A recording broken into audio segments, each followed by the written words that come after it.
СБУ втретє уразила Кримський міст. Чим атакували і які це наслідки матиме для окупантів? Кримські татари відзначають одне з головних мусульманських свят – Курбан-Байрам.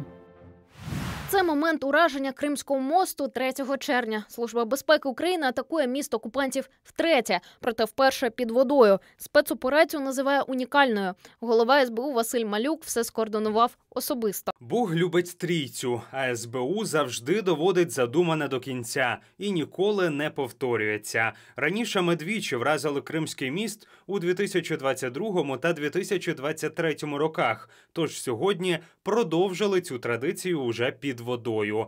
Жодним незаконним об'єктам РФ немає місця на території нашої держави. До слова, одразу після оприлюднення інформації про ураження Кримського мосту, українці у соцмережах відреагували мемами. У СБУ заявили, що операція тривала декілька місяців. Агенти замінували опори незаконного об'єкта. Згодом вибуховий пристрій активували. 1100 кілограм вибухівки пошкодили підпір опор. Міст окупанти одразу перекрили. Проте під вечір рух транспорту відновився. Військовий експерт Павло Лакійчук вважає, була пошкоджена найвразливіша частина мосту – опора під аркою. Швидше за все атакували якраз залізничну складову, залізничний шляхопровід цей. І який результат, хто зна, тому що, ми можемо побачити, якщо рух залізничний взагалі буде зупинено, то це зрозуміло. Тобто, якщо проведуть дослідження опор, зрозуміють, що він те навантаження не бере, і будуть там ганяти товарняки по 1-2 вагони. Лакійчук зазначає, споруда ретельно охороняється росіянами. Як службі безпеки вдалося підкласти понад тонну вибухівки, достеменно невідомо. Припускає, що варіантів може бути 2. Більшість експертів не виключає, що в тому числі були застосовані підводні самоходні апарати. Якщо дрон використовувався як такий собі самохідний снаряд і носій водолазів одночасно, то цілком можливо, що були закріплені магнітні міни. Цілком можливо, власне кажучи, комбінація, коли десь з якоїсь матки були висаджені водолази-розвідники, які супроводжували цей вантаж на підводному носії. Після того, як СБУ заявила про ураження мосту, пропагандистські ЗМІ почали писати, що міст уразили українські дрони «Марічка» або «Толока». Військовий експерт Defense Express Володимир Заблоцький каже, підводний дрон «Марічка», презентований 2023 року, теоретично міг доставити вибухівку до Кримського мосту. За даними розробників, його бойова частина складає понад тонну, а відстань, яку може долати цей дрон – 1000 кілометрів. Дрон, який доставив вибухівку, одірвав її під опорою мосту.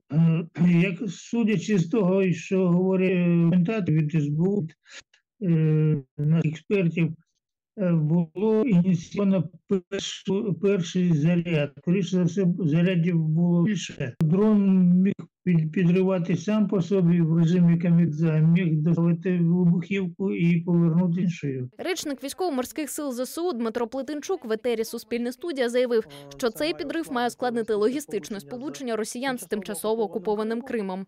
Звісно, що так званий Кримський міст, він все одно виконував цю функцію, хоча після минулої атаки він втратив деякі свої логістичні спроможності щодо залізничного сполучення. Але, звісно, ідеологічна складова, як і в цій війні, так і щодо конкретно цього мосту, вони залишаються теж дуже великими. І якщо ця логістична можливість буде зменшена, то це, відповідно, відіб'ється і на загальному настрої, і на пропускній способності так званого Кримського мосту. Військові експерти переконані, ураження Кримського мосту також має певний символізм та є репутаційним ударом для окупантів. Б'ємо і по Кримській паромняній переправі, для того і по Кримському мосту. Звісно, що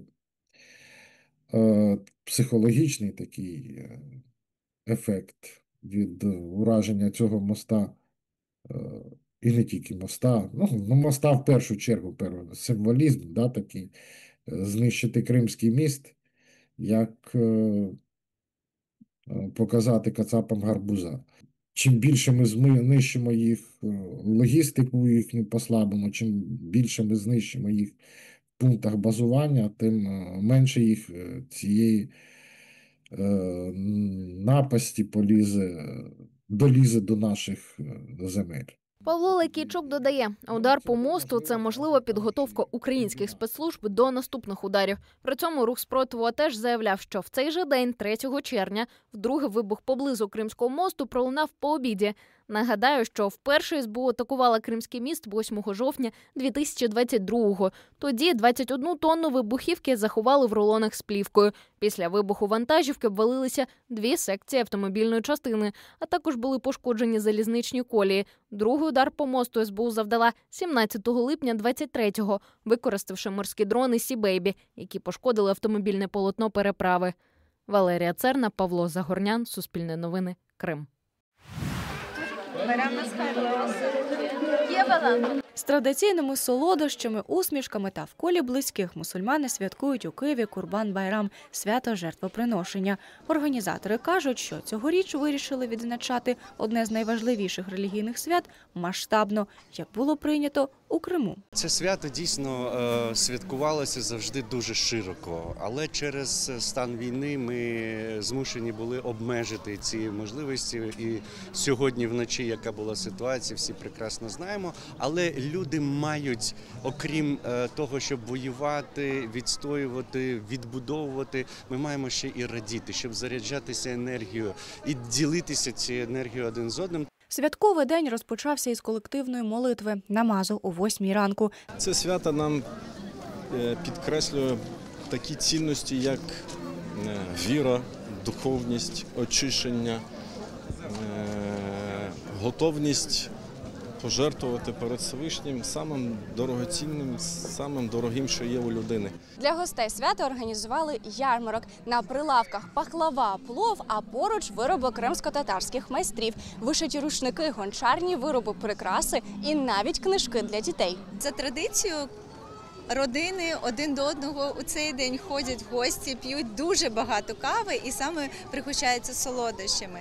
І ось сьогодні, не маючи можливості зустріти це свято з нашими рідними в Криму, ми намагалися хоч якось наблизити, знаєте, цей день і, можливо, такий зв'язок з Кримом зробити. Напередодні свята десятки жінок об'єднали, щоб власноруч приготувати традиційні кримсько-татарські смаколики.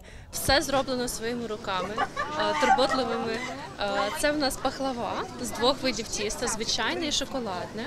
Це кураб'є, традиційне печиво. Я коли переїхала до Києва, мені його дуже сильно бракувало. Традиційно Курбан-Байрам святкують 4 дні, цьогоріч до 10 червня. Крістіна Черновалова, Павло Загорян, Кирило Ковтун-Стеценко, Суспільне новини, Крим.